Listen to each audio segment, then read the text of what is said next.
Well, having a punt on the races is a bit of an Aussie institution, but as you can see, I'm as far away from Flemington or Rosehill as you can possibly be. In fact, we're at the start of the Birdsville track, heading to one of the most iconic country race events of the year, and we need something a little bit more adventurous than a limo to get there. So we're about to trek across the desert in the recently updated Mazda BT50. The Birdsville Races are the outback equivalent of the Melbourne Cup, a real highlight for country folk and city slickers alike. But we have to get there first, and we've got just over 500 kilometres to go. The Birdsville track is one of the country's most iconic inland highways, stretching 517 kilometres from Maree in South Australia and running alongside the Simpson Desert and briefly through the Strzelecki Desert into Birdsville. And it's all dirt. It's not as rough as it sounds though, as the road is wide and in pretty good condition at this time of year. Really, you could drive it in anything, even a Mazda 2 city car.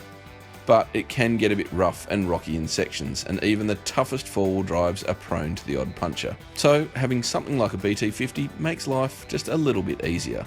Now, there's not much new in this recent update, save for an aftermarket infotainment system from Alpine in the top grade XTR and GT model like we're driving. It brings with it a better reverse camera with a display in the 8-inch touchscreen rather than the rearview mirror, as well as Bluetooth connectivity and more up-to-date sat-nav with point-to-point off-road maps, which is handy out here. But it is a little fiddly to use, and it doesn't come with smartphone mirroring like Apple CarPlay or Android Auto. Other than that, the BT50 is a trusty workhorse for this kind of adventure.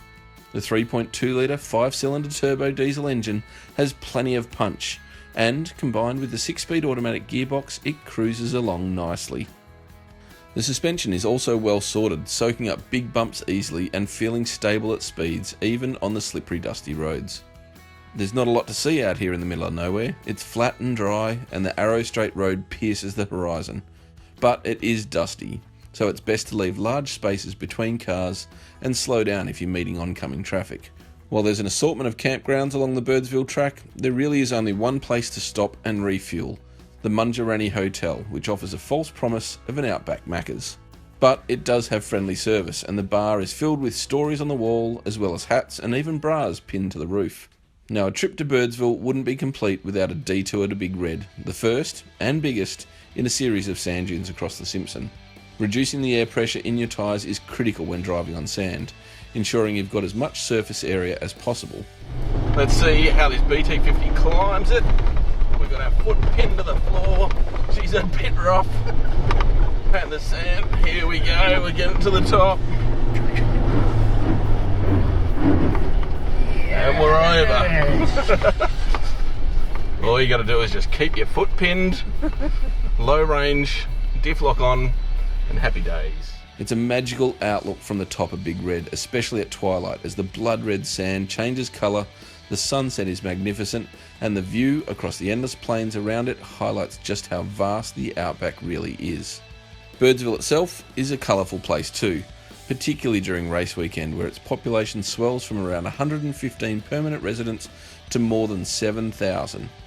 Not surprisingly, the Birdsville Hotel becomes a focal point for the punters. But then there's a carnival-like atmosphere across the road too, including the iconic Fred Brophy's boxing troop tent, where headstrong visitors try and beat a collection of amateur fighters, presumably for a bit of pride and some extra beer money.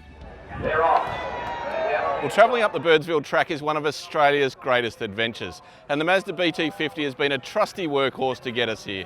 But now that we've arrived in Birdsville, it's time to enjoy the colour and the dust of the day at the races. Go, you good thing! The races themselves are equally as entertaining, both on and off the track.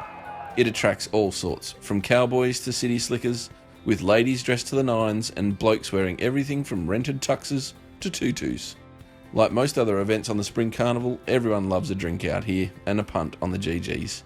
And at the end of the day, you'll see those who've beaten the odds at both. The Birdsville Races is such a unique event.